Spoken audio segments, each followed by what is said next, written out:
چھوڑو چھوڑو مجھے۔ وہ اس کی گرفت میں مچل رہی تھی، مگر آلیار عباسی کے اوپر تو کوئی جنون طاری تھا۔ چپ، بالکل، تمہاری آواز نہ نکلے۔ وہ اس کے جبڑے دبوچے دھاڑا اور پھر وہ اسے کھینچتا ہوا ایک روم میں لایا جہاں پر کاٹ کا باڑ پڑا ہوا تھا۔ وہ اسے زور سے زمین پر پٹختا دروازہ بند کرتا اپنے روم میں جا چکا تھا، اور وہ چلا چلا کر رو رہی تھی، لیکن وہاں اس کی چیخو پکار سننے والا کوئی نہیں تھا۔ جب وہ اس لڑکی کو کمرے میں بند کر کے جا رہا تھا تو ملازم خوف زدہ اسے دیکھ رہے تھے۔ وہ سب کو اگنور کرتا کمرے میں آیا تھا اور اپنے وکیل کو کال کرنے لگا۔ کہاں ہو تم؟ ابھی تک آئے کیوں نہیں؟ سر جی، میں نکاح نامہ لے کر آ رہا ہوں، اس کے وکیل نے کہا تو اس نے کال کاٹتے خود کو آئینے میں دیکھا۔ اس کے چہرے پر 10 دن کی تھکن تھی۔ وہ پچھلے 10 دن سے ٹھیک سے سو نہیں پایا تھا۔ کچھ دیر کے بعد دروازہ نوک ہوا تو اس نے کہا آ جاؤ، اور اسی وقت ایک آدمی اندر داخل ہوا۔ اس کے ہاتھ میں نکاح کے کاغذات تھے اور وہ نکاح کے کاغذات اس کی طرف بڑھاتے ہوئے بولا، سر یہ کاغذات ہیں، لیکن سر گواہ کہاں سے لائیں گے؟ میرے ملازم موجود ہیں نا، وہی گواہ بنیں گے۔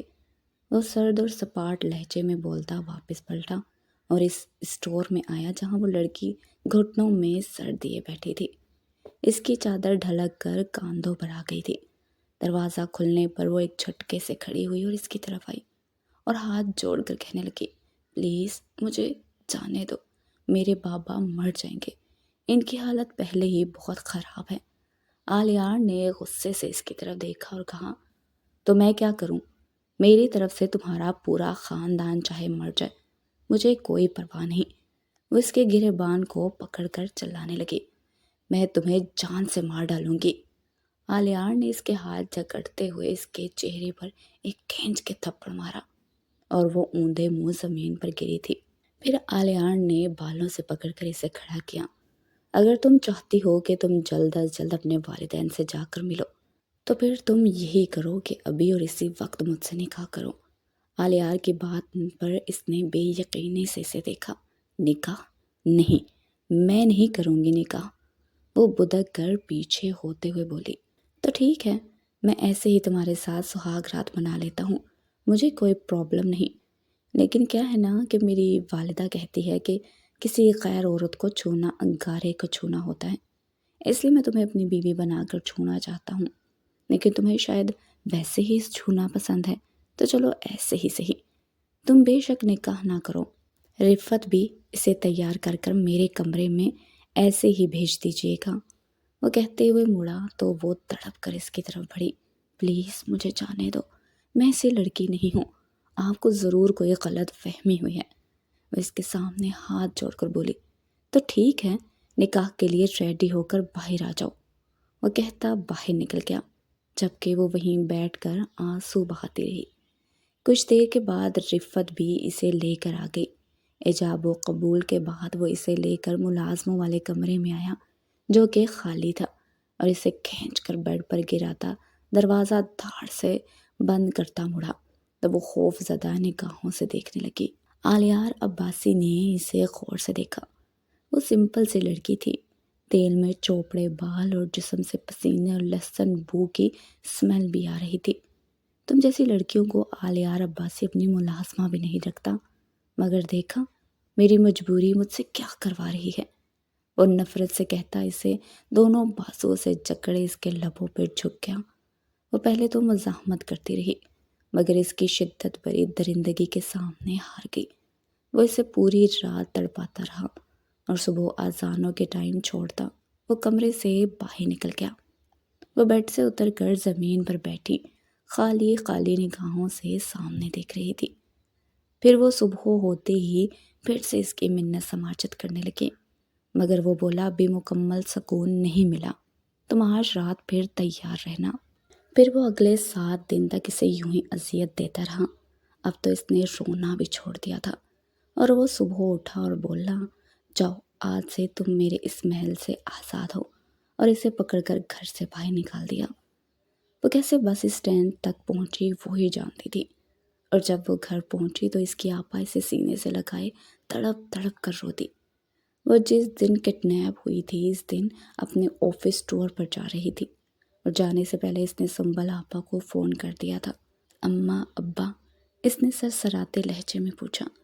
ہاسپٹل بابا کے پاس آپریٹ کے پیسے ہی نہیں ہو رہے، قاسم نے باہر سے پیسے بھیجے ہیں، مگر وہ ہاسپٹل کے باقی اخراجات پورے ہوئے ہیں۔ اماں تیرا پوچھتی تھی تو میں نے بتایا کہ اپنے آفس والوں کے ساتھ گئی ہیں، مگر تیرا فون نہیں آیا۔ حدی تو بتا رہی تھی کہ تیرے باس نے کہا ہے کہ وہاں سے آتے ہی لون مل جائے گا۔ بڑے بھیا نے بھی کچھ انتظام کیا ہے، کچھ قاسم سنبل کا شوہر بھیج دے گا۔ سنبل آپا بول ہی جا رہی تھی، اور وہ دل ہی دل میں اللہ کی شکر گزار تھی کہ جس نے اس کی لاش رکھ لی، ورنہ اس کے غائب ہونے کے بارے میں گھر والوں کو پتہ چلتا تو نہ جانے کیا ہو جاتا۔ وہ تھکے تھکے قدموں سے اندر کمرے کی جانب بڑھ گئی۔ شام کو ہاسپٹل کے لیے نکل گئی۔ آلیار کا مینیجر آیا تو اس نے پوچھا، سر وہ رافع چودھری کی شادی ہے، جبکہ آپ تو کہہ رہے تھے کہ آپ نے اس لڑکی کو برباد کر دیا ہے اور وہ نکاح میں ہے آپ کے۔ وہ مینیجر کی بات پر چونک گیا اور بولا، چل کر اپنی زوجہ سے ملتے ہیں۔ پھر وہ شادی ہال میں پہنچا تو وہاں نکاح چل ہی رہا تھا۔ گھونگھٹ اوڑھے اس لڑکی کو دیکھا اور پھر رافع چودھری کو۔ وہ تنزیہ مسکراہٹ سے اسے دیکھ رہا تھا۔ یہ نکاح نہیں ہو سکتا، اس نے کہا۔ کیوں؟ تو روکے گا؟ تیری بہن کے ساتھ جو کیا نا وہ بھولنا مت۔ وہ کان میں بولا، ہاں ہاں ہاں، تیری ہونے والی بیوی کے ساتھ 7 راتیں سویا ہوں، بتاؤ نا ڈارلنگ۔ آلیار نے کہا تو اس لڑکی نے گھونگھٹ ہٹایا تو آلیار کے چہرے پر حیرت بھرے تاثرات ابھر آئے۔ یہ تمہاری ہونے والی بیوی ہے؟ اس نے سرسراتے لہجے میں کہا، اور پھر آلیار نفی میں سر ہلاتا تیزی سے وہاں سے نکلا۔ میں نے کیا کر دیا زہیب؟ میں نے کسی معصوم کے ساتھ؟ وہ اپنے سینے کو مسلتے ہوئے بولا۔ سر چلیے میرے ساتھ، میں ڈاکٹر کے پاس لے جاؤں۔ مینیجر نے کہا تو وہ چپ چاپ بیٹھ گیا۔ اس لڑکی کی سسکیاں، ہچکیاں اور اس کا التجا کرنا یاد آیا تو کرب سے آنکھیں میچ لیں۔ زہیب اسے لے کر ہاسپٹل پہنچا اور ڈاکٹر نے چیک اپ کے بعد اسے کہا کہ مسٹر آلیار عباسی، آپ کا بی پی بہت زیادہ ہائی ہے، آپ پلیز کسی قسم کی ٹینشن مت لیجیے، یہ میڈیسن لکھ دی ہے، آپ ابھی اسے لے لیجیے اور ریسٹ کیجیے۔ وہ سر اسبات میں ہلاتا اٹھ کر باہر آیا، اور جیسے ہی وہ باہر آیا اس کی نگاہ سامنے سے آتی حدی پر پڑی۔ وہ جلدی سے اوٹ میں ہو گیا۔ جیسے ہی وہ آگے بڑھی وہ تیزی سے اس کے پیچھے لپکا۔ وہ ایک کمرے کے سامنے جا کر رک گئی اور دروازہ نوک کرتے ہوئے اندر داخل ہوئی۔ وہ تیزی سے پاس آیا اور اس نے اس دروازے سے جھانک کر دیکھا تو ایک بوڑھا سا شخص بیڈ پر لیٹا تھا اور ایک ادیڑ عمر عورت اس کے پاس بیٹھی تھی۔ اس نے مڑ کر اپنے مینیجر سے کہا، پتہ کرواؤ کہ یہ لوگ اس کے کیا لگتے ہیں، مجھے ہر قسم کی انفارمیشن چاہیے اس لڑکی کے متعلق۔ وہ کہتا ہوا مڑا اور پھر تیزی سے وہاں سے نکلتا چلا گیا۔ وہ گھر پہنچا ہی تھا کہ ملازمہ بھاگتی ہوئی پاس آئی اور بولی، صاحب جی، ماہی بی بی کو بہت برا دورہ پڑا ہے، وہ کسی سے نہیں سنبھل رہی۔ وہ یہ بات سن کر بھاگتا ہوا اندر کی جانب بڑھا۔ وہ جیسے ہی اندر داخل ہوا تو ماہی اسے دیکھ کر زمین پر بیٹھ کر گھٹنوں میں سر دیے رونے لگی۔ اس کا دل جیسے شدت غم سے پھٹا جا رہا تھا۔ اس نے اسے اینٹی سٹریس میڈیسن دی اور اسے سلا کر باہر آ گیا اور گرنے سے انداز میں بیڈ پر لیٹتا اپنی کن پٹیاں مسلنے لگا، اور اسی وقت موبائل کی بیل بجی تو اس نے جلدی سے دیکھا تو اس کے مینیجر کا فون تھا۔ اس نے کان کو لگاتے ہوئے کہا، ہاں زہیب بولو۔ سر، میڈم جی کے متعلق میں نے ساری انفارمیشن لے لی ہے، وہ مرد اور عورت اس کے ماں باپ ہیں اور اس کے والد صاحب کا آپریٹ ہونے والا ہے، مگر شاید پیسوں کی وجہ سے وہ ابھی تک ہو نہیں پا رہا۔ ڈاکٹرز نے کہا ہے کہ پہلے پیسے جمع کروائیے، اس کے بعد آپریٹ کروا دیں گے۔ مینیجر نے جب اسے بتایا تو اس نے لب کو چلتے ہوئے کرب سے آنکھیں میچ لیں۔ زہیب فوراً اسے بیشتر ہاسپٹل میں سارے پیسے جمع کرو اور ڈاکٹر سے بولو کہ اس کا اچھے سے اچھا ٹریٹمنٹ ہو، اور میرا نام استعمال کر لینا اگر ضرورت پڑی تو، اس نے کہا اور فون رکھ دیا۔ پھر 2 دن کے بعد وہ ہاسپٹل گیا۔ اس کے والد کی سرجری ہو چکی تھی اور مینیجر 2 دن سے ان کے پاس آ جا رہا تھا۔ اس نے پاس جا کر سلام کیا تو ہدی نے زرد رنگت سے اسے دیکھا اور اس کے ساتھ کھڑی لڑکی نے پوچھا، جی آپ کون؟ مینیجر نے جلدی سے آگے آ کر اس کا تعارف کرواتے ہوئے کہا، یہی ہے مسٹر عباسی، جنہوں نے آپ کے والد کے علاج کا سارا خرچہ اٹھایا۔ اوہ تھینک یو سو مچ، مجھے بتایا تھا ہدی نے کہ اس کے باس اس کی مدد کریں گے۔ تھینک یو، آپ نے اتنا کیا، اور نہ صرف مدد کی بلکہ اپنے مینیجر کو یہاں تک بھیجا۔ میں آپ کا یہ احسان کبھی نہیں بھول سکتی۔ اللہ تعالیٰ آپ کو اس کا اجر عظیم عطا فرمائے۔ وہ لڑکی نم لہجے میں بولی تو وہ دھیما سا مسکرا دیا۔ اس کی والدہ نے بھی ڈھیروں دعائیں دی۔ کچھ دیر بیٹھنے کے بعد وہ اٹھ کھڑا ہوا۔ ہدی میری جان، جاؤ جا کر اپنے سر کو باہر تک چھوڑ کر آؤ، اس کی ماں نے کہا تو وہ چپ چاپ اس کے ساتھ چل پڑی۔ وہ اسے باہر تک چھوڑ کر جیسے ہی مڑنے لگی تو آلیار نے اسے آواز دے کر روکا۔ وہ مڑ کر سوالیہ نگاہوں سے دیکھنے لگی۔ آپ کس کمپنی میں جاب کرتی ہیں؟ اس کے سوال پر طنزیہ انداز میں ہنسی۔ کیوں؟ آپ کو اس سے کیا؟ اپنے کام سے کام رکھیے، اور ہاں یہ مت سمجھیے میرے والد صاحب کا آپریٹ کروا کر آپ نے احسان کیا۔ یہ میری ان 7 راتوں کی قیمت ہے جو آپ نے ادا کی، وہ بھی بہت کم ہے۔ ایک طوائف بھی اس سے زیادہ چارج کرتی ہوگی۔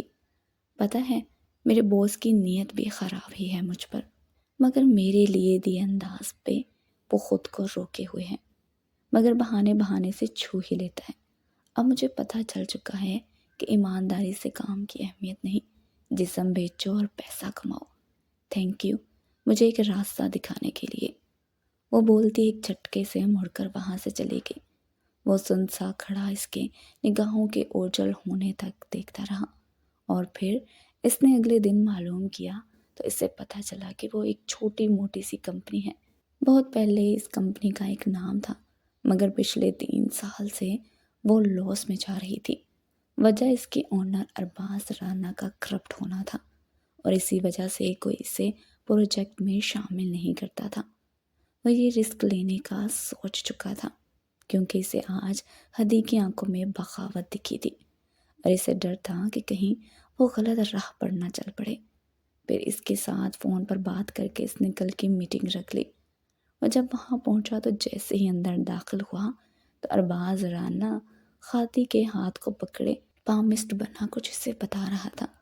وہ مٹھیاں بھینچ کر اپنا غصہ ضبط کرنے لگا۔ ویسے رانا صاحب ذرا ہمارا بھی مستقبل دیکھ لیجئے، وہ طنزیہ لہجے میں بولا تو وہ تیزی سے مڑا اور بڑے پرجوش انداز میں اس کی طرف بڑھا اور بولا، آئیے عباسی صاحب آئیے، میں ذرا کافی کا آرڈر کرتا ہوں۔ وہ کہتے ہوئے انٹر کام کی طرف بڑھا۔ 1 منٹ رانا صاحب، میں اپنے مینیجر سے کہہ کر اس کی زیر نگرانی کافی بنواتا ہوں، کیونکہ سٹاف پر اعتبار نہیں کیا جا سکتا، تو اس لیے آپ سے ریکویسٹ ہے کہ آپ کھڑے ہو کر ذرا بنوا کے آئیے گا۔ آلیار عباسی نے کہا تو ارباز فاروقی سر ہلاتا باہر کی جانب بڑھ گیا۔ آلیار راکنگ چیئر پر جھولتا اسے بغور دیکھنے لگا، جو کہ اسے سرد و سپاٹ انداز میں کھا جانے والے انداز میں دیکھ رہی تھی۔ مس ہدی فاروقی، جب یہ آدمی آپ کا ہاتھ پکڑ رہا تھا تو ایک تھپڑ لگانا چاہیے تھا نا، آپ چپ چاپ کیوں بیٹھی رہی؟ وہ تلخ لہجے میں بولا، میں آپ کو جواب دینے کی پابند نہیں، وہ کہتے ہوئے ایک جھٹکے سے کھڑی ہو گئی۔ بیٹھ جائیے ورنہ آپ کے باس کو کہہ کر ایک پل میں یہاں سے نکلوا دوں گا، وہ سنجیدگی سے بولا۔ جو کرنا ہے وہ کیجیے، میں تو ویسے بھی یہ کام چھوڑنا چاہتی ہوں کیونکہ میری عزت سے میرے ماں باپ کی زندگی جڑی ہے۔ وہ تب کر بولتی وہاں سے چلی گئی۔ اس کے جاتے ہی آلیار عباسی کے چہرے پر اطمینان سا چھا گیا۔ تبھی وہ اٹھا اور بنا ارباز رانا سے ملے چلا گیا، اور ابھی وہ آفس پہنچا ہی تھا کہ ارباز رانا کا فون آ گیا۔ یس مسٹر رانا، اس نے موبائل کان کو لگاتے ہوئے کہا۔ عباسی صاحب، آپ بنا بتائے ہی واپس چلے آئے، سب خیریت تھی نا؟ دوسری طرف سے ارباز رانا نے بے قراری بھرے انداز میں پوچھا تو وہ طنزیہ مسکراہٹ سے بولا، آپ ایک کام کیجیے، پامسٹ بن جائیے، یہی کام آپ کو جچتا ہے۔ آپ کے امپلائی مس ہدی فاروقی نے بتا دیا ہے کہ آپ کیسے لڑکیوں سے ٹھڑک جھاڑتے ہیں۔ میں ٹھر کے لوگوں کو منہ نہیں لگاتا۔ وہ بولتے ہی کال کاٹ کر مطمئن سا ہو گیا۔ اسے معلوم تھا کہ ارباز رانا اسے فوراً نوکری سے نکال دے گا، اور پھر ایسا ہی ہوا۔ کچھ دیر کے بعد مینیجر نے اسے آ کر بتایا کہ مس ہدی فاروقی ان سے ملنے آئی ہے۔ اس نے فوراً اسے کیبن میں بلایا۔ وہ اندر آتے ہی غصے سے بولی، کیا مسئلہ ہے آپ کے ساتھ؟ مسٹر عباسی، آپ نے کیا بکواس کی میرے خلاف؟ اس کے اس قدر بدتمیز انداز پر آلیار عباسی کے چہرے پر ناگواری بھرے تاثرات ابھر آئے۔ میں نے یہ سب آپ کی عزت کو محفوظ رکھنے کے لیے کیا ہے مس ہدی، مگر شاید بھلائی کا زمانہ ہی نہیں۔ وہ تلخ لہجے میں بولا تو وہ طنزیہ انداز میں مسکراتے ہوئے بولی، اور ریئلی مسٹر عباسی، عزت بچانے کے لیے آپ کب سے میری عزت کے رکھوالے بن گئے ہیں؟ آپ ہی وہی شخص ہیں جس نے 7 راتیں میری عزت لوٹی ہے۔ میں نے تمہاری کوئی عزت نہیں لوٹی، تم میری بیوی تھی، اور شوہر کو پورا حق ہوتا ہے بیوی پہ۔ اتنا بھی نہیں پتا تمہیں؟ ہاں میں جانتا ہوں کہ میرا طریقہ غلط تھا، لیکن تم قانوناً میری بیوی تھی۔ صحیح، پھر ایسا کیجیے اپنی بہن کی بھی کسی ایسے جیسے ہوس پرست سے چند دن کے لیے شادی کر کے اسے 7 دن کے لیے کسی کے بستر کی زینت بنائیے۔ Shut up! اس کی بات پر وہ تھاڑا تھا۔ باہر موجود اسٹاف اس کی دھاڑ پر چہمگوئیاں کر رہا تھا۔ بہت تکلیف ہوئی نا آپ کو سن کر؟ تو مجھے سہ کر کتنی تکلیف ہوئی ہوگی؟ مجھے 7 راتوں تک اپنی ہوس کا نشانہ بنایا ہے آپ نے۔ آپ میں اور ان مردوں میں کوئی فرق نہیں جن کے لیے عورت ایک گوشت کا ٹکڑا ہے۔ لیکن بس آپ نے نکاح کر کے کی، اور کچھ نکاح کے بغیر کرتے ہیں۔ آپ جیسی سوچ ہونے لگی تو پھر ہر دوسرا مرد یوں ہی زبردستی نکاح کر کے اس عورت کو رونے کے بعد مطمئن رہے گا کہ اس نے کون سا کسی غیر عورت سے نکاح کیا۔ پھر تو گناہ کا احساس ہی ختم ہو جائے۔ اور ہاں، دوسری بات، ہمارا نکاح منعقد ہوا ہی نہیں۔ یہ زبردستی نکاح فضولی ہوتا ہے کہ اگر ایسے ہی نکاح ہونے لگے تو پھر تو ہر دوسرا مرد کسی بھی عورت کو کڈنیپ کرے گا، زبردستی نکاح کرے گا۔ عورت کوئی کھلونا نہیں ہے۔ عورت کو پورا حق حاصل ہے کہ وہ اپنی پسند کے مرد سے شادی کرے، جیسے ایک مرد کو حاصل ہے۔ میری گھر کی مجبوری نہ ہوتی نا تو میں آپ کو بتاتی کہ میں کیا چیز ہوں۔ میرے والد صاحب کا آپریٹ ہوا ہے تو میں صرف اور صرف اس لیے چپ ہوں، ورنہ میں آپ کے خلاف کیس کرتی ریپ کا۔ میں چپ ہوں تو اسے میری کمزوری مت سمجھیے۔ آئندہ سے میرے ساتھ اس طرح کی حرکت کی نا تو منہ توڑ دوں گی۔ وہ غصے سے بولتی ایک جھٹکے سے مڑی اور وہاں سے نکلتی چلی گئی۔ وہ گرنے سے انداز میں اپنے راکنگ چیئر پر بیٹھ گیا، اور پھر اس نے اپنے وکیل کا نمبر ملایا۔ باسط، کیا زبردستی نکاح فضولی ہوتا ہے؟ کیا اگر لڑکی اس نکاح کو مانے ہی نہ تو وہ نکاح نہیں ہوتا؟ اس نے سخت لہجے میں پوچھا۔ تو دوسری طرف باسط ایک پل کے لیے چپ رہ گیا، اور پھر کچھ دیر کے بعد وہ بولا، جی سر، ایسا ہی ہے۔ آلیار نے زور سے اپنی آنکھیں میچ لی اور فون رکھتا گرنے سے انداز میں کرسی کی پشت سے ٹیک لگا لی۔ وہ جو خود کو بڑا پاکیزہ سمجھتا تھا، وہ ایک زانی بن چکا تھا۔ وہ جس کی ماں نے اس کی تربیت اسلامک شعار پہ کی تھی، مگر وہ سب خاک میں مل گیا۔ وہ جس کو اپنے کردار کی مضبوطی پر فخر تھا، آج سارا پاش پاش ہو چکا تھا۔ سر، آپ ٹھیک ہیں؟ مینیجر نے اس کے پاس آ کر پوچھا تو اس نے زخمی نگاہوں سے اسے دیکھتے ہوئے کہا، زہیب، تم تو سب جانتے تھے نا کہ میں کیسا ہوں۔ دوست ہو تم میرے، پھر بھی تم نے مجھے اس گناہ کرنے سے کیوں نہیں روکا؟ تم کو چاہیے تھا کہ مجھے روک دے۔ یہ میں نے کیا کر دیا؟ ایک تو میں نے کسی بے گناہ کو سزا دی، اور دوسرا میں نے زنا کا ارتکاب کر لیا۔ وہ اپنا سر ہاتھوں میں تھامتے ہوئے بے بسی بھرے لہجے میں بولا، ایک بات کہوں سر، اگر آپ کو بری نہ لگے تو؟ زہیب نے ڈرتے ڈرتے کہا، آف کورس یار، کہو، اس میں پوچھنے والی کیا بات ہے؟ وہ ماتھا مسلتے ہوئے بولا، سر، اللہ پاک گناہ کے بعد گناہ گار کی معافی کو بہت پسند کرتے ہیں، اور اگر کفارہ ادا کر لے تو وہ اللہ پاک راضی ہو جاتے ہیں۔ تو آپ بھی اپنے گناہ کا کفارہ ادا کیجئے۔ کیسا کفارہ؟ وہ چونک کر سیدھے ہوتے ہوئے بولا، سر، آپ ان بی بی صاحبہ سے شادی کر لیجئے جن کی زندگی کو آپ نے برباد کیا۔ آپ ہی نیا بات کیجیے، جس دن وہ آپ کو معاف کر دیں گی نا، وہ اللہ بھی آپ کو معاف کر دے گا۔ زہیب کی بات پر اس نے پرسوچ انداز میں سر ہلا دیا۔ پھر کچھ دن کے بعد جب فاروقی صاحب ہاسپٹل سے ڈسچارج ہو کر گھر پہنچے تو وہ اپنے ساتھ زہیب اور باسط کو لے کر ہدی کا رشتہ مانگنے گیا۔ وہ لوگ وہاں پہنچے تو ان کی کافی زیادہ اچھی مہمان نوازی کی گئی تھی۔ وہ سب لوگ اسے ہدی کا باس ہی سمجھ رہے تھے۔ پھر ایک اور لڑکی وہاں آ کر بیٹھی، اس نے کافی ڈارک میک اپ کر رکھا تھا۔ یہ ہماری بھابھی ہیں، سنبل نے تعارف کروایا۔ ویسے بڑے مہربان ہیں آپ ہدی پر، اتنے زیادہ پیسے دے دیے۔ ویسے میری ماں کہا کرتی تھی کہ کوئی کسی کو ایسے ہی پیسے نہیں دیتا، کوئی نہ کوئی وجہ ضرور ہوتی ہے۔ وہ آنکھیں گھما گھما کر بولی تو وہ تینوں ایک دوسرے کو دیکھنے لگے۔ جی بھابھی جی، آپ نے بالکل صحیح سوچا، واقعی وجہ ہے، اور وجہ یہ ہے کہ ہمارے باس یعنی کہ مسٹر آلیار عباسی سے شادی کرنا چاہتے ہیں۔ انہیں لگتا ہے کہ ان کی والدہ نے جیسے ان کے گھر کو سنبھالا تھا ویسے ہی مس ہدی سنبھالیں گی، کیونکہ ان کا ذہن کافی زیادہ مذہبی ہے، اور ہمارے عباسی سر کی بھی والدہ صاحبہ ایسے ہی مزاج رکھتی تھی۔ باسط صاحب وکیل تھے تو بات واقعی نے بڑی اچھی کر لی تھی۔ کیا واقعی اس میں ایسا کیا خاص ہے کہ آپ نے اس کو چن لیا؟ ویسے آپ نے شاید اس کی زبان کے جوہر چیک نہیں کیے۔ اس کی اسی زبان کے چلنے کی وجہ سے 2 جگہ سے رشتہ ٹوٹا ہے اس کا۔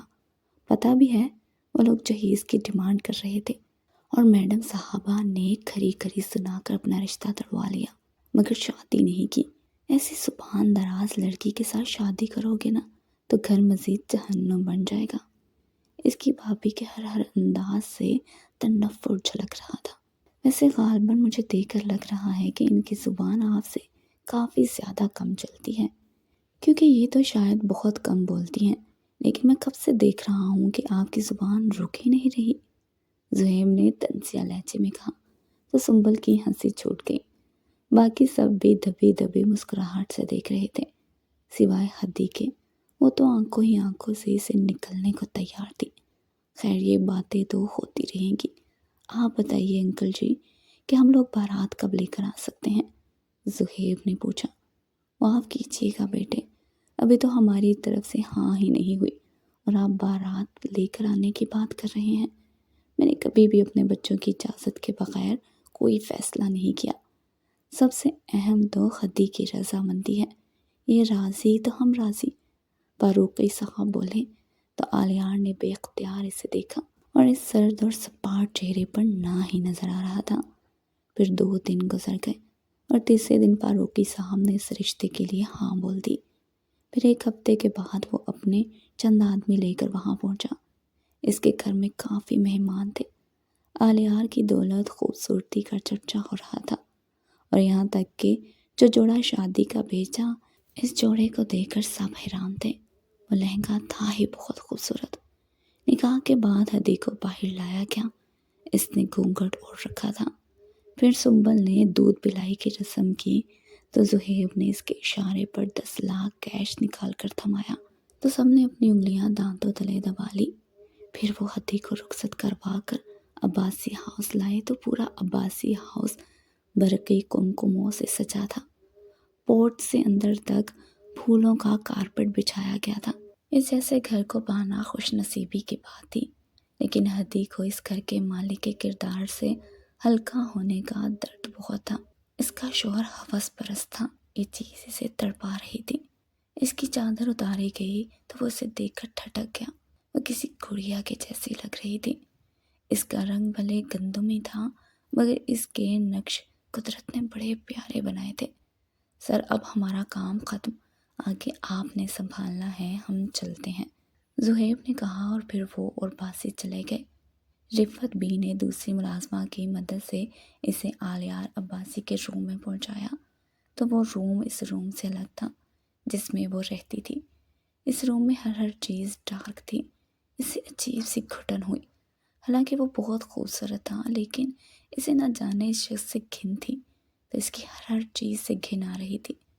اس نے ڈریسنگ روم میں جا کر سارے زیورات اتارے اور وہاں پڑے کپڑے چینج کرنے کے بعد واش بیسن پر چہرہ صاف کرتی باہر نکلی تو آلیار اسی وقت روم میں داخل ہوا اور اسے صاف دھلے چہرے سے دیکھ کر تھم گیا۔ تم نے چینج کیوں کر لیے؟ اس رات تو گھونگھر نکال کر انتظار کرتے ہیں۔ وہ مسکرا کر بولتا اس کے قریب آ کر اس کے رخسار کو چھونے لگا تو وہ تنزیہ مسکراہٹ سے بولی، 7 راتیں گزاری ہیں آپ نے اور آج اسی کو چھونا چاہتے ہیں؟ ہوس باقی ہے کیا؟ اس کی بات پر آلیار نے اسے قہر آلود نگاہوں سے دیکھا اور پھر سر جھٹک کر واش روم کی جانب بڑھ گیا۔ باہر نکلا تو وہ نماز ادا کر رہی تھی۔ اسے یوں دیکھ کر جیسے دل میں سرور سا اتر آیا۔ وہ کافی میکر میں کافی بناتے مسلسل اسے دیکھ رہا تھا، جو کہ بڑے سکون سے نماز ادا کر رہی تھی۔ کافی بنا کر وہ صوفے پر بیٹھ کر اسے دیکھنے لگا۔ وہ جائے نماز لپیٹے اٹھ کر اپنا دوپٹہ کھول کر صوفے پر رکھ کر جا کر بیڈ پر لیٹ گئی۔ آلیار بھی کافی پینے کے بعد اس کے پاس آ کر لیٹا تو وہ اپنا ایک ہاتھ رخسار کے نیچے رکھ کے پرسکون سے سو رہی تھی۔ اس کی مہندی اپٹن کی خوشبو حواسوں پر چھا رہی تھی، مگر وہ خود کو ضبط کیے سونے کی کوشش کرنے لگا، مگر نیند آنکھوں سے کوسوں دور تھی۔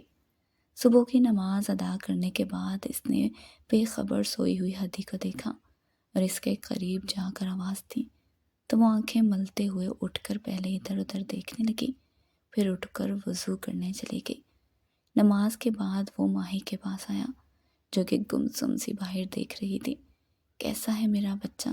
وہ اس کی بات کا جواب دینے کی بجائے گھٹنوں میں سر دیے رونے لگی۔ وہ بے بسی سے اسے دیکھتا رہا اور پھر بوجھل دل سے جم روم چلا گیا۔ ایکسرسائز کرنے کے بعد وہ ٹاول سے پسینہ صاف کرتا کمرے میں آیا تو وہ بیڈ پر بیٹھی تھی۔ چینج کر لیں آپ، پھر مجھے بھی کرنے ہیں، وہ آہستہ سے بولا۔ واش روم کا شاور نہیں چل رہا، بہت ہی عجیب قسم کے نل لگائے ہیں آپ نے، وہ جھنجھلا کر بولی تو آلیار دھیما سا مسکرا دیا۔ آؤ میں سمجھا دیتا ہوں، اس نے کہا اور پھر اسے سب سمجھاتے اس نے شاور کو آن کیا اور پیچھے ہٹ گیا۔ وہ آگے کو ہوئی تو پیر پھسل گیا اور اس سے پہلے کہ وہ گرتی وہ جلدی سے اسے تھام گیا اور پانی چھم چھم انہیں بھگو رہا تھا۔ وہ اس کی گردن میں ہاتھ ڈالتا نرمی سے اس کے لبوں کو دسترس میں لے گیا۔ خبردار، جو آپ نے اب مجھے اپنی ہوس کا نشانہ بنایا تھا، وہ دھکا دیتے ہوئے پھنکاری تو آلیار نے اس کی کمر میں ہاتھ ڈالتے اس بار شدت سے اس کے لبوں کو دسترس میں لے لیا تو وہ اس کے سینے اور کاندھوں پہ مکے برساتے اسے پیچھے دھکیلنے لگی، مگر اس پہ جنون طاری تھا۔ پھر وہ اسے چھوڑتا پیچھے ہوا تو اس نے زخمی نگاہوں سے اسے دیکھتے رخ پھیر لیا۔ وہ کرب سے آنکھیں میچتا کمرے میں آ گیا۔ وہ کافی دیر کے بعد نہا کر نکلی تو اس کے ہونٹ پر زخم دیکھ کر اسے تعصب ہوا۔ وہ سر جھٹک کر فریش ہونے چلا گیا۔ ناشتے کے بعد وہ آفس کے لیے نکل گیا اور شام کو جب لوٹا تو ملازمہ نے بتایا کہ وہ پورا دن کمرے سے نہیں نکلی۔ وہ لب بھیج کر لمبے لمبے ڈگ بھرتا کمرے میں آیا تو وہ سو رہی تھی۔ اس کے بال آدھے سینے پر اور آدھے زمین پر لگ رہے تھے۔ اس نے پاس آ کر دائیں بائیں ہاتھ رکھے اس پر جھکتے ہوئے پکارا تو اس نے مندی مندی آنکھوں سے اسے دیکھا اور اسے اتنا پاس دیکھ کر اس کا رنگ متغیر ہو گیا۔ وہ آنکھیں چراتا پیچھے ہٹا تو وہ بال سمیٹتے اٹھی۔ وہ صبح والے بات گاؤن میں ہی تھی۔ کپڑے چینج کیوں نہیں کیے؟ اس نے پوچھا۔ کپڑے ہوں گے تو چینج کروں گی نا، وہ گلو گیر لہجے میں بولی تو آلیار نے اٹھ کر وارڈروب کھولی تو اس کے کپڑوں والی سائڈ تھی۔ وہ گہرا سانس بھرتا مڑا۔ ایکچولی یہ گھومتی ہے، تمہاری سائڈ پیچھے ہے اور میں نے کپڑے نکالے تھے اور پھر یہ گھمانی پڑتی ہے، آلیار نے کہا اور پھر ہاتھ سے ٹچ کیا تو گھوم گئی۔ وہ آنکھیں پھاڑے سب دیکھ رہی تھی۔ آلیار نے دروازہ کھولا تو اس کے ڈھیروں کپڑے تھے۔ آپ کوئی چیز انسانوں جیسی نہیں بنا سکتے، وہ خفت مٹانے کے لیے جو منہ میں آیا بول گئی۔ آلیار مسکراہٹ ضبط کرتے رخ پھیر گیا۔ پھر وہ تیار ہو کر نکلی تو لائٹ پرپل لانگ فراک میں سر پر دوپٹہ جمائے وہ بہت حسین لگ رہی تھی۔ وہ اپنے جذبات پر قابو پاتا واش روم کی جانب بڑھ گیا۔ رات کا کھانا کھانے کے بعد وہ کمرے میں آیا تو وہ اپنی چٹیا کھول رہی تھی۔ وہ اسے باہوں میں بھرے اس کی گردن پر جھکا۔ ہوس کی کوئی حد نہیں ہوتی، اب کتنے دن تک پوری کرنی ہے؟ اس کے زہر میں بجھے الفاظ پہ وہ سن ہو گیا۔ چلو میرے ساتھ، وہ کہتے ہوئے اسے کھینچتا ہوا ایک کمرے میں لے گیا اور دروازہ دھکیلتا اندر داخل ہوا تو وہاں ایک لڑکی سو رہی تھی۔ وہ اس کا ہاتھ چھوڑتا اس کی طرف بڑھا اور جھک کر اس کا ماتھا چوما تو وہ خوف زدہ ہو کر اٹھی اور بیٹھ کر خود کو چھپانے لگی، اور پھر سائڈ ٹیبل سے اپنی اور ماہین کی تصویر لا کر اس کی آنکھوں کے سامنے کی۔ وہ کاؤچ پر بیٹھا تھا اور وہ لڑکی اس کاؤچ کے بازو پہ اس کے کاندھے پر ہاتھ رکھے بیٹھی تھی۔ ہدی نے نا سمجھی سے اسے دیکھا۔ یہ میری بہن ہے، میری ماہی، میری جان، میری دنیا، میرا اکلوتا خون کا رشتہ، مگر دیکھو آج یہ اپنے حواسوں میں نہیں۔ اس کی وجہ وہ شخص ہے جس نے اپنی گرل فرینڈ کے ساتھ مل کر میری بہن کو اپنے جال میں پھنسا کر اپنے فارم ہاؤس میں لے جا کر اسے حوث کا نشانہ بنایا اور پھر میرے گھر کے سامنے ادمرہ پھینک دیا۔ میں نے سوچا کہ میں اس گھٹیا آدمی کی گرل فرینڈ کے ساتھ راتیں گزاروں، لیکن کسی غیر محرم کو نہیں چھونا چاہتا تھا، تو نکاح کرنے کے بعد یہ سب کرنا چاہتا تھا، لیکن غلطی سے اس کی منگیتر تمہیں سمجھ بیٹھا اور تمہارے ساتھ زیادتی کر بیٹھا۔ جو کچھ میری بہن کے ساتھ ہوا میں نے اس سے بدتر تمہارے ساتھ کیا۔ تمہیں ادمرہ دیکھنا چاہتا تھا مگر تم مضبوط اعصاب کی تھی، لیکن میری بہن کو تو میں نے کبھی کانٹا نہیں چبھنے دیا تھا۔ وہ ہر وقت ادا سائیں کرنے والی آج ہر مرد کی طرح اپنے بھائی سے بھی ڈرتی ہے۔ اس کا بات کرتے کرتے گلا روند گیا۔ وہ ساکت اور جامد اس لڑکی کو دیکھے گئی جس کے چہرے پر زردی گھلی تھی۔ وہ آہستہ سے چلتی ہوئی اس کے پاس آئی جو خوف زدہ سی ادھر ادھر دیکھ رہی تھی۔ ماہی، میں آپ کی دوست بننا چاہتی ہوں، بنو گی؟ وہ ہاتھ بڑھا کر بولی تو اس نے اپنا کانپتا ہاتھ اس کے ہاتھ میں دے دیا۔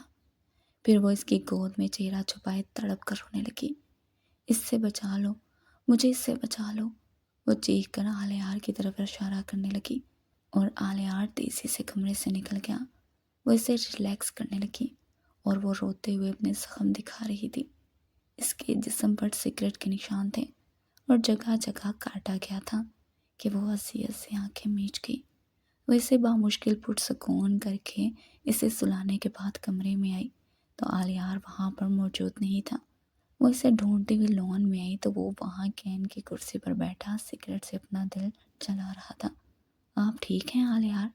اس نے سر اٹھا کر دیکھا اور اس کی کمر کے گرد بازو باندھتا اس کے پیٹ پر سر رکھے رو دیا۔ ہدی کی تو سمجھ میں نہیں آ رہا تھا کہ اسے کیسے چپ کروائے۔ اس کا من ہلکا ہوا تو وہ آہستہ سے اس سے دور ہوا اور آستین سے آنسو صاف کرنے لگا۔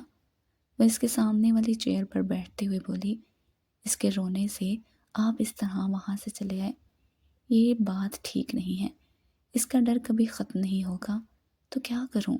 وہ افسردہ انداز میں بولا، اس کے ڈر کے باوجود اسے سنبھالیے، اس سے بات کریں تاکہ اس کا دوبارہ سے اعتبار بحال ہو سکے۔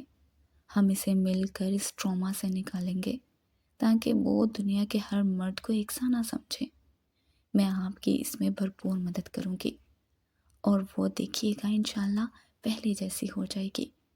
وہ اس کے ہاتھ پر ہاتھ رکھے بولی، thank you so much and I am sorry. کہتے ہیں جن کو یہ دکھ لگا ہوتا ہے وہ کسی کو ایسی تکلیف نہیں دیتے، مگر میں نے تمہیں بہت اذیت دی، 7 دن تک ایک ایسی اذیت جس کا کوئی مداوع نہیں کر سکتا۔ وہ کرب بھرے انداز میں بولا، میری تکلیف ماہی کی تکلیف کے سامنے کچھ بھی نہیں ہے۔ میں جانتی ہوں کہ آپ نے جو کچھ کیا وہ غصے میں کیا، لیکن تھا غلط، میں آپ کو کبھی معاف نہیں کروں گی۔ وہ نم لہجے میں بولی تو آلیار نے اس کا ہاتھ تھام کر اپنے پرحدت ہاتھوں میں لیتے ہوئے کہا، میں تمہیں اتنی محبت دوں گا کہ تم اپنی یہ ساری اذیت کسی حد تک بھول جاؤ گی۔ اس نے آہستہ سے اپنا ہاتھ اس کے ہاتھ سے کھینچ لیا۔ وہ ماہی کے پاس روز جا کر بیٹھتی اور ماہی اب اسے دیکھ کر چیخیں نہیں مارتی تھی، وہ کافی نارمل رہتی تھی۔ اور ایک دن تو زہیب آیا تو اس نے سارا کھانا بنایا اور ساتھ ماہی بھی آ کر کام کرنے لگی۔ وہ زہیب کے سامنے جانے سے کترا رہی تھی، لیکن ہدی زبردستی سے لے آئی۔ اس نے محسوس کیا کہ وہ سر جھکائے بیٹھی تھی اور زہیب بار بار اسے چور نگاہوں سے دیکھ رہا تھا۔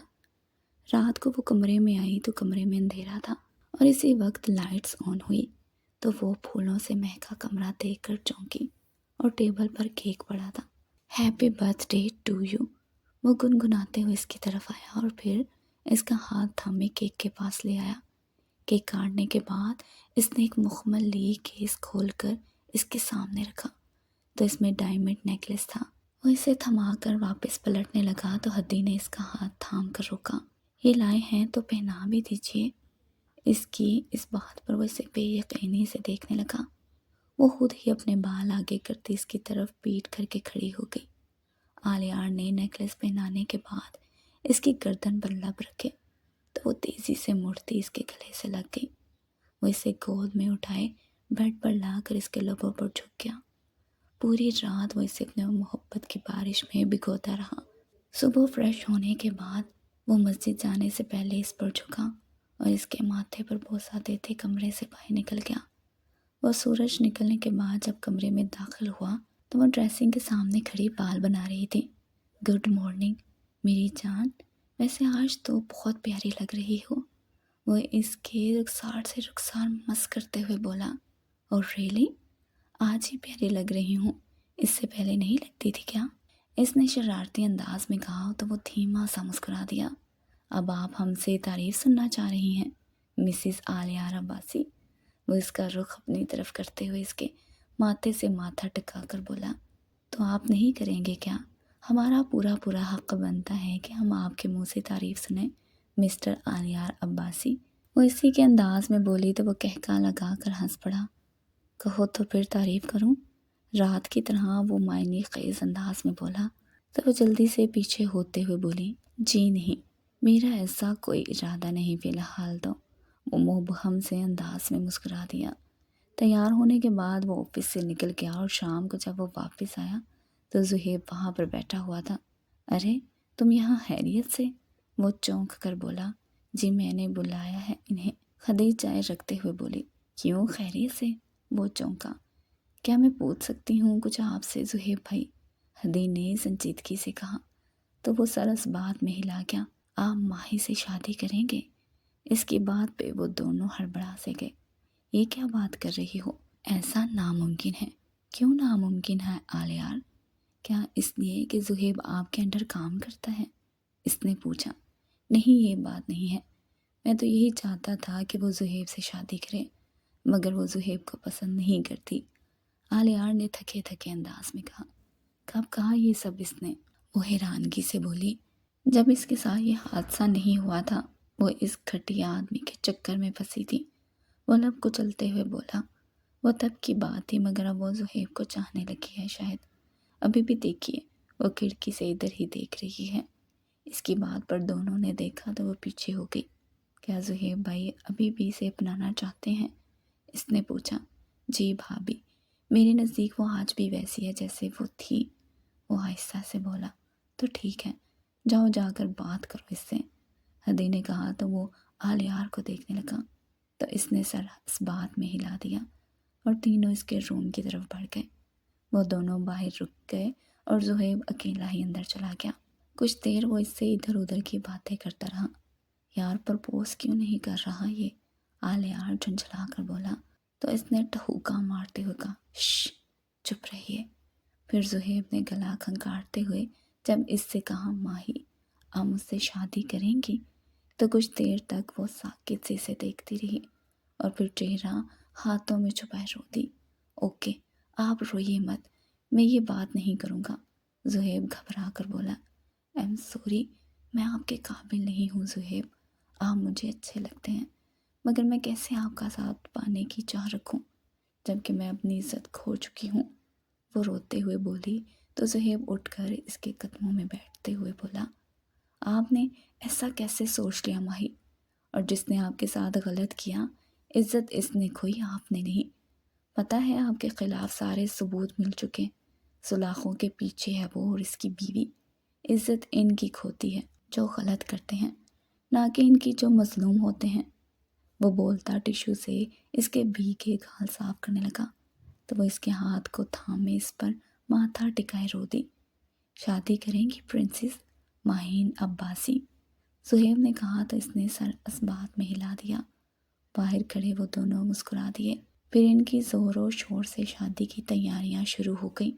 ہدی نے سب کچھ ماہین کی پسند کے مطابق کیا۔ آلیار بھی بہت خوش تھا کہ ہدی نے اس کا بہت ساتھ دیا تھا، اور جب ان کا نکاح تھا اور آلیار نے نکاح کے بعد کچھ پیپرز زہیب کی طرف بڑھائے تو وہ سوالیہ نگاہوں سے آلیار عباسی کو دیکھنے لگا۔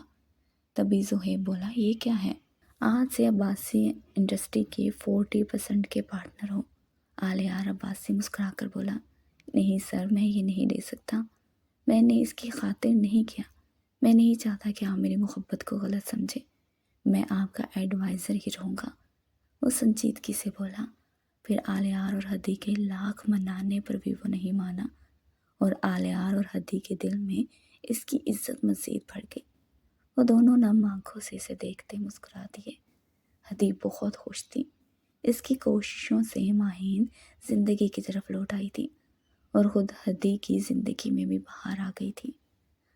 اگر آپ کو ویڈیو اچھی لگی ہے تو ویڈیو کو لائک کر دیں اور ہمارے چینل کو سبسکرائب کر دیں۔ شکریہ۔